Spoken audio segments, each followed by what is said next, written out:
कुपीपक्व विज्ञानियम।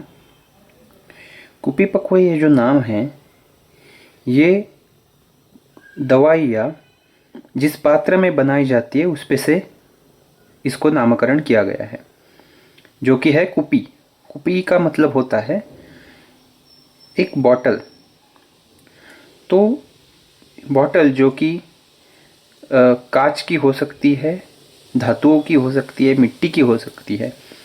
तो ऐसे जिस कुपी में तैयार किए हुए रसायन होते हैं उनको कुपीपक्व रसायन कहा जाता है।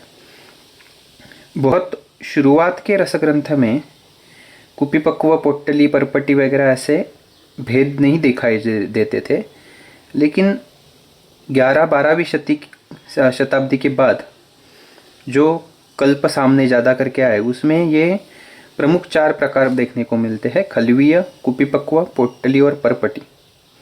इसमें से ये जो कुपीपक्व है ये ज़्यादा करके कांच की कुपी में बनाए जाने वाले कल्प रहते हैं। जैसे कि आप इधर देख सकते हैं, अलग अलग तरह की शीशियाँ रह सकती है। पहले कांच बनाने जो अलग विधि थी, जिसमें ब्लो पाइप जैसे यूज़ करके पाइप से वो कांच फूंकी जाती थी, उसमें गोल डेरेदार ऐसे कांच आती थी, वो यूज़ होती थी, जो पुराने पुस्तकों में वो देखने को मिलेगी।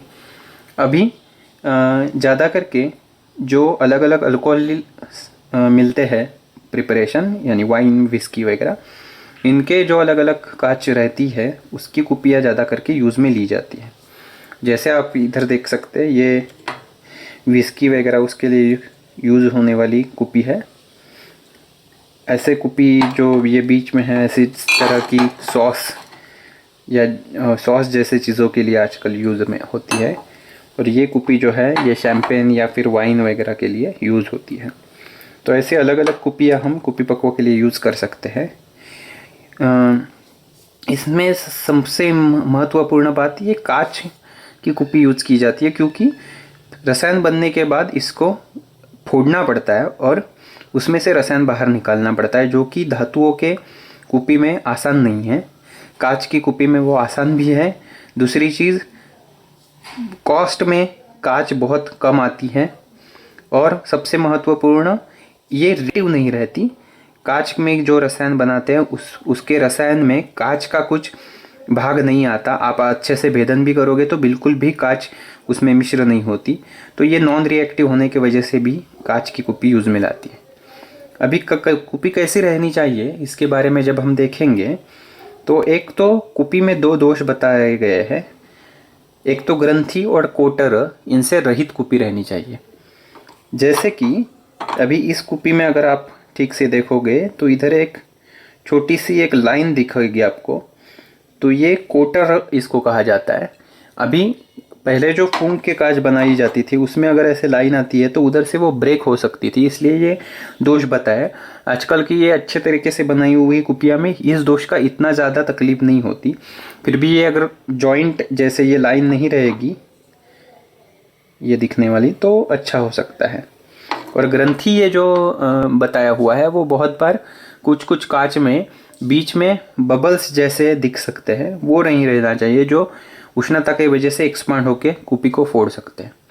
शेप में देखा जाए तो डेरेदार ऐसे पुराने रसोवैद्यों ने दिखा है, जो नीचे गोल आकार रहता है। अभी वैसे कुपी आजकल कम मिलती है, लेकिन ये जो अलग अलग शेप दिखाया है इन सभी शेप का यूज़ हम कर सकते हैं। थोड़ा ऊपर नेक ऐसे जब होता है, ये इधर से जो एंगल है, इसका बहुत बार तकलीफ ये हो सकता है कि अगर गंधक इधर जम गया बीच में प्रोसेस में, तो जो हमें तप्त शलाका करनी होती है ये इधर के कॉर्नर में नहीं लग सकती।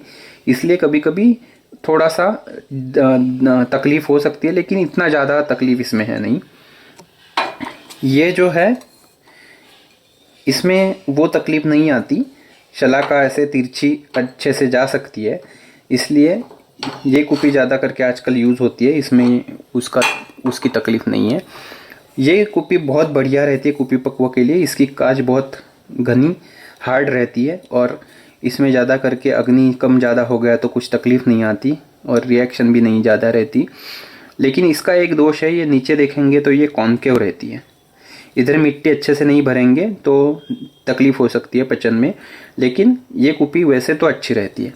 इन कुपियों को देखेंगे तो इसका जो बॉटम है ये अच्छे से है, ये कॉन्केव वगैरह नहीं है, तो इसमें कुप्पी पकवा अच्छे बनते हैं। ज़्यादा करके जब आपको तलस्थ रसायन बनाने हो तो कुप्पी का सर्फ बॉटम जो है ये प्लेन रहना चाहिए, उसमें कॉन्केविटी नहीं रहनी चाहिए ज़्यादा जैसे इसमें है, क्योंकि इसमें बाजू में एंगल्स में वो तलस्थ रसायन फंस गया तो कुप्पी बहुत टुकड़े टुकड़े करके फोड़ने पड़ते हैं और आपके रसायन में भी उसका एडल्ट्रेशन हो सकता है। लेकिन जो गलस्थ रसायन है उनके लिए ये यूज़ करेंगे तो इतनी तकलीफ़ नहीं है, ये अच्छा है।